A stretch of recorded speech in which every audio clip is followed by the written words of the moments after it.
There's a box on a shelf in every shop now, and on the front of it is a baby.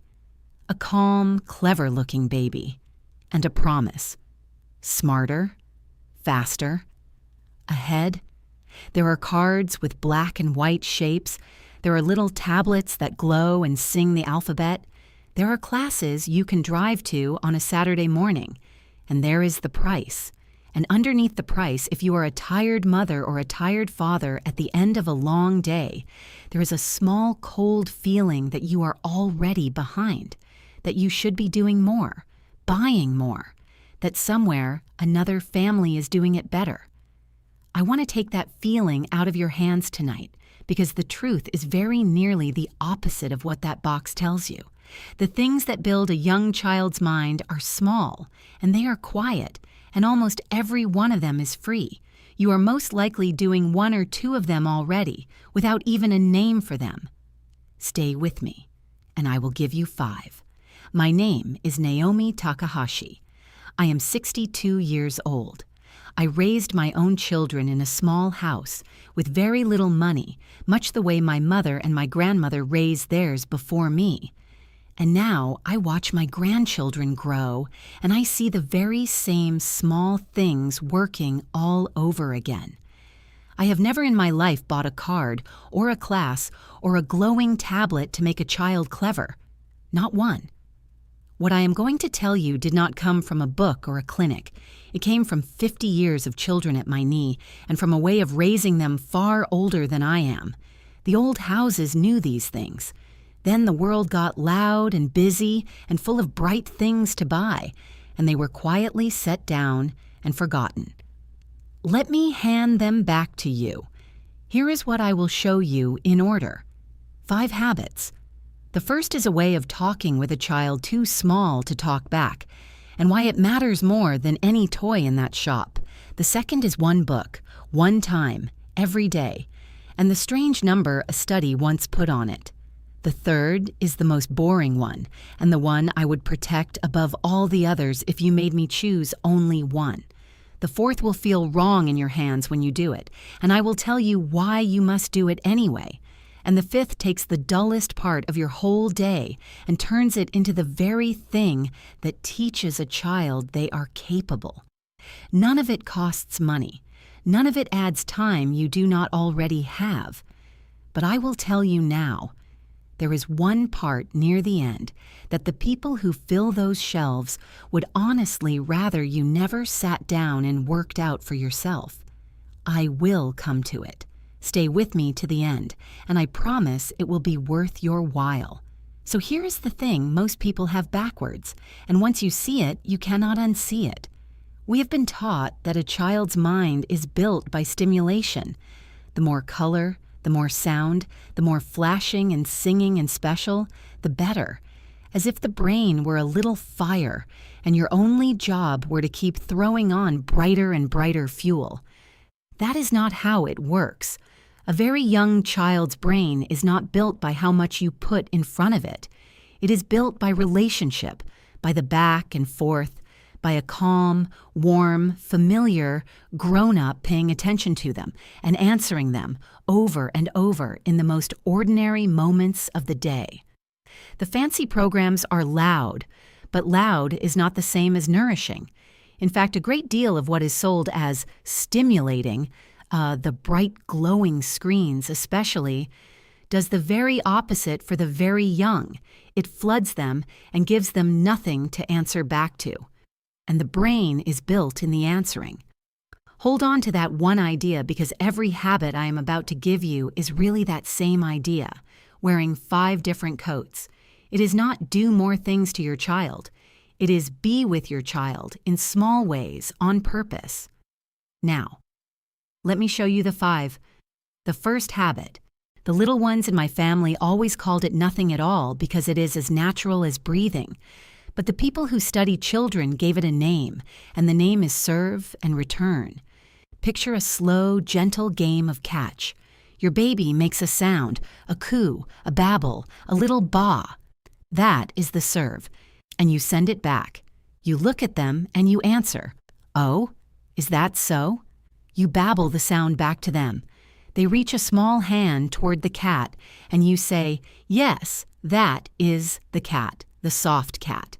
They hand you a block, and you take it, and you give it back, and you say thank you, back and forth, serve and return. Now, why does this small, silly thing matter so very much? Because in these first years, a child's brain is laying down its connections at a tremendous rate. The people who measure such things speak of more than 1 million new connections forming every second in the early years, which is a number far too big for me to picture, and, I rather suspect, too big for them to picture either. But here is the point. Those connections are not built by what the child happens to see. They are built by what the child does and by what answers them. When you return their serve, you are the thing that answers. You are teaching them long before they have a single word that when they reach out, the world reaches back. That is the very root of language, the taking of turns, which every conversation they will ever have is made of. And it is the root of something deeper, something we have an old word for. Ame, the sweet, trusting way a small child leans on the people who love them and is met. A child who is met again and again grows up secure. And here is the part most people get wrong. They think they must do something clever. You do not. You only have to answer. The same block, held up to you for the 15th time today, is not your child being tiresome. It is a serve. Return it. Mind you, you cannot catch every single one. No mother on this earth does, and you must not feel you are failing if you miss them. You only answer more often than you ignore. That is the whole of it. That leads me to the second habit, which is the very easiest thing I will ask of you all night. Read your child 1 picture book a day. 1, not 10. If 10 happens, lovely, but the habit is 1, because 1 you can actually keep, and the keeping is the whole secret. We have a word for the reading aloud, yomikikase, and in the old families it was simply part of the day, like the evening bath. Now, what is the point? I can hear a tired young father say. She cannot even understand the words yet. Let me give you a number that stopped me the first time I heard it. Researchers over in America sat down and worked it out, and they reckoned that a child read just 1 book a day. From birth to the age of 5, here's something like 78,000 more words in a single year than a child who is not read to. 78,000. And by the time they walk into school, well over 1 million more words, all told. Now, that is an estimate, mind, not a law of nature. Your home is not a laboratory, and nobody is truly sitting there counting. But the shape of it is true, and the shape of it is large. And it is not only how many, it is which words. The words that live in books are richer than the words we use across the kitchen table. We do not often say enormous or shimmering or the river tumbled over the stones while we are passing the rice. But books do. So a read-to-child meets words gently and early that they would otherwise wait years to meet. The pictures do their quiet work too. When you point and the child looks where you are pointing, that shared looking is itself a kind of learning, the two of you attending to one thing together. But I will be honest with you about the real reason I love this one. It is not the word count at all. It is that you are teaching a small person that a book is a warm place. That reading is the lap and the quiet and the soft voice at the end of the day. Teach a child that early enough, and it stays. They will reach for books their whole lives, not because anyone told them to, but because somewhere underneath a book still smells to them like being safe. Let the child choose the book. Let them choose the very same one 40 nights in a row. That is not boredom to them. To them, that is mastery. The third habit is the one I called boring, and I meant it. And it is also the one I would carry out of a burning house before any of the others. A steady bedtime routine. the same shape, every single night. In our house, the shape was the bath, and then the book, and then the dark, and then a low song or a slow patting on the back. We call that patting taunton, and you do it slowly, about the speed of a calm, resting heart. Bath, book, song, sleep. It does not greatly matter what your own shape is. It matters that it is very nearly the same every night because to a small child, the sameness itself is the message. The routine is what says, with no words at all, now we are going down towards sleep. The warm bath helps. A small body that has been warmed and then cools a little, settles more easily towards sleep, which is one good reason the evening bath, the ofuro, has anchored Japanese evenings for as long as anyone can remember.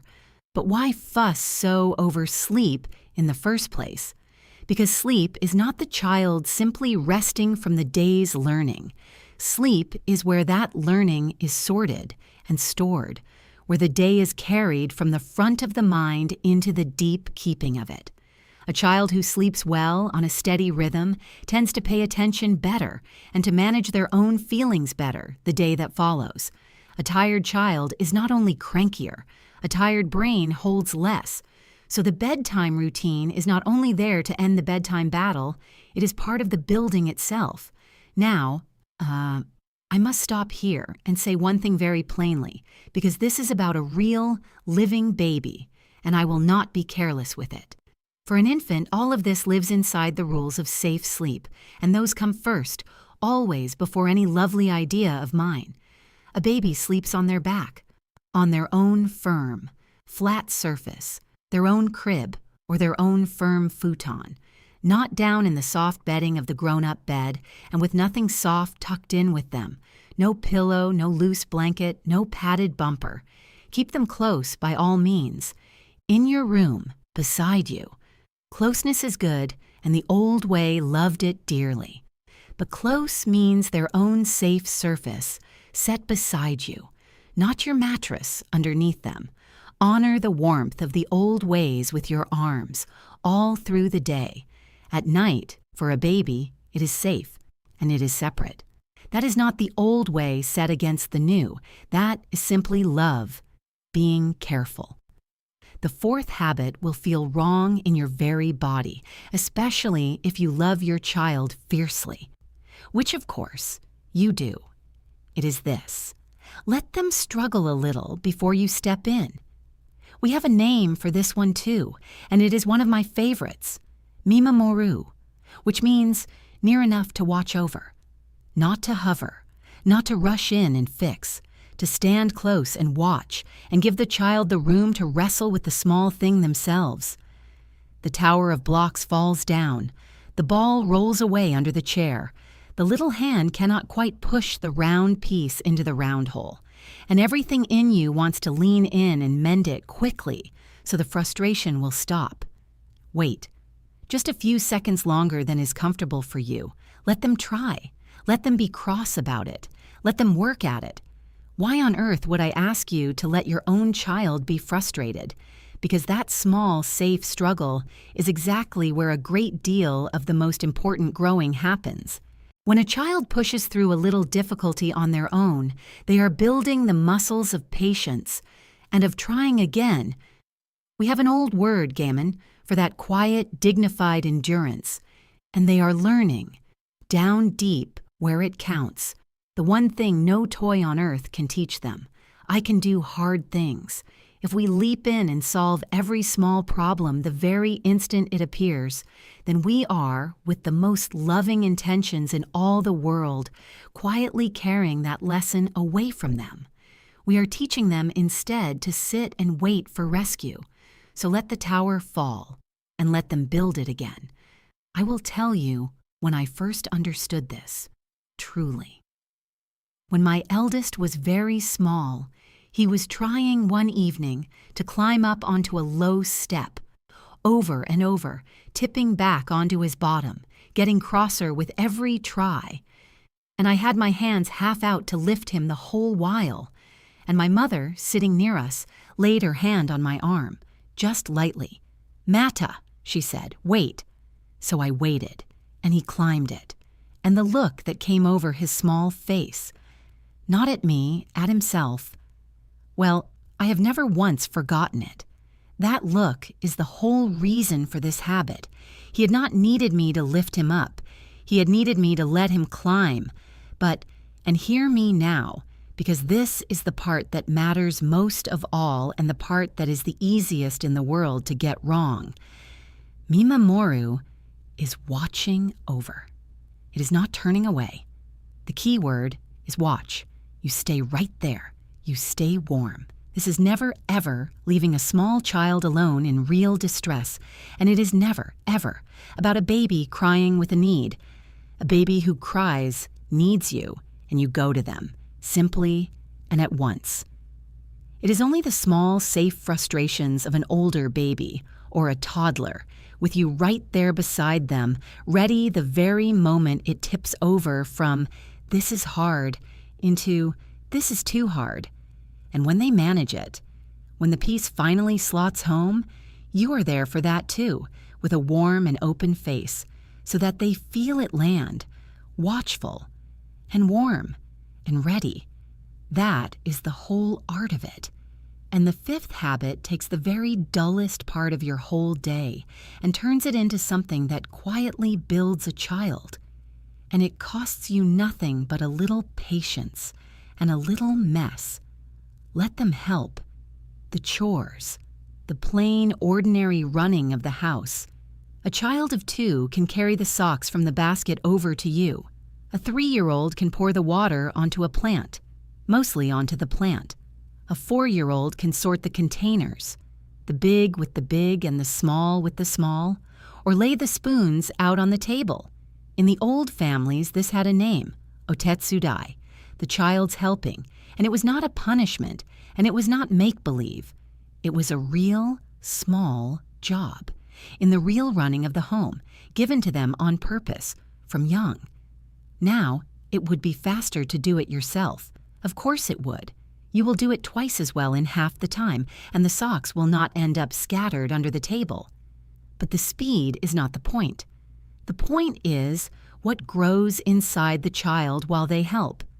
When a small child carries out a real task, they are practicing the very things their growing mind most needs to practice, holding a little plan in their head, doing the steps in their proper order, finishing the thing that they began. Their hands grow steadier and surer, and something else grows too. Something you cannot buy in any box, on any shelf.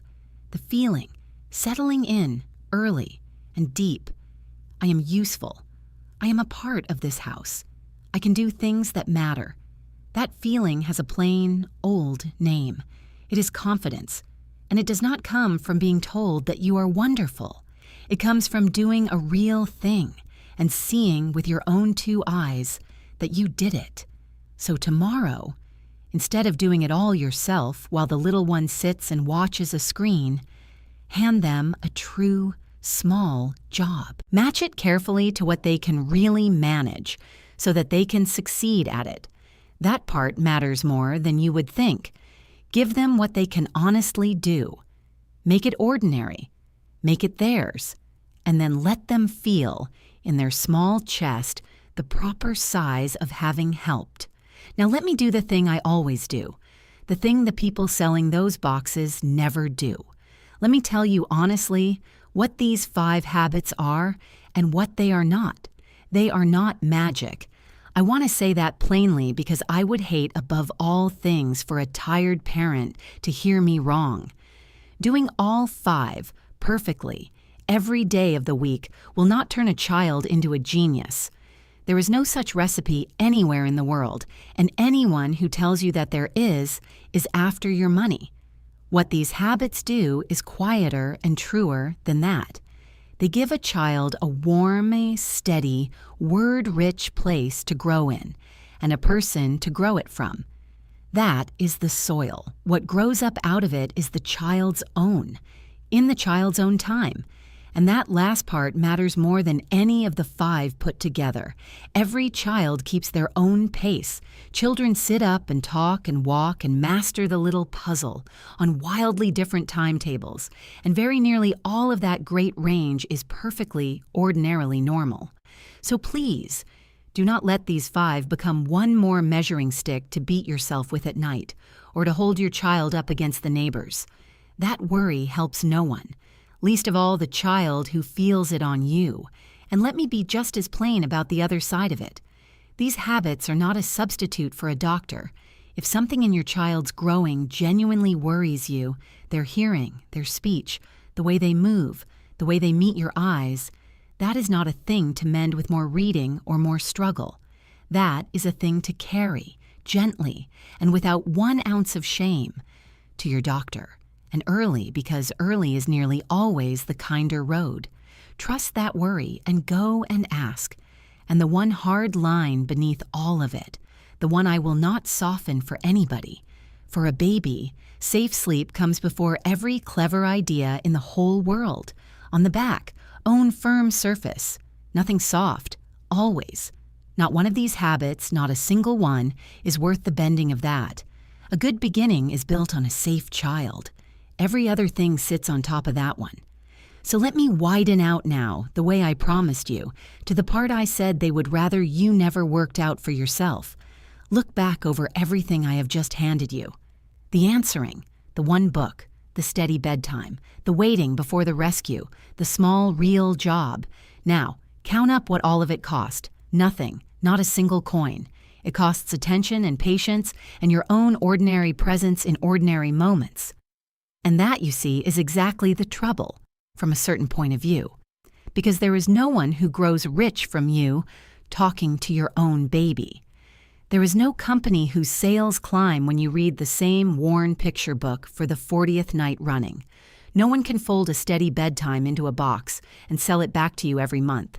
And so a whole loud industry has grown up to fill that gap. The cards, the classes, the glowing tablets, the programs with that calm, clever baby on the front of them. And what it is truly selling you underneath all of it is not your child's brain. It is the fear that you are not enough, that your plain attention is not enough, that you had better buy the thing or your child will fall behind the others. I want you to see that clearly, to really see it. Because it is not quite true, and the not quite true of it is costing frightened young parents a very great deal of money and a great deal of their peace. The simple, free, ancient things were not hidden from you by anyone wicked. They were only crowded out quietly because the loud and costly version makes a profit and the plain, real one never could. That is all that it is. And it does make me a little sad.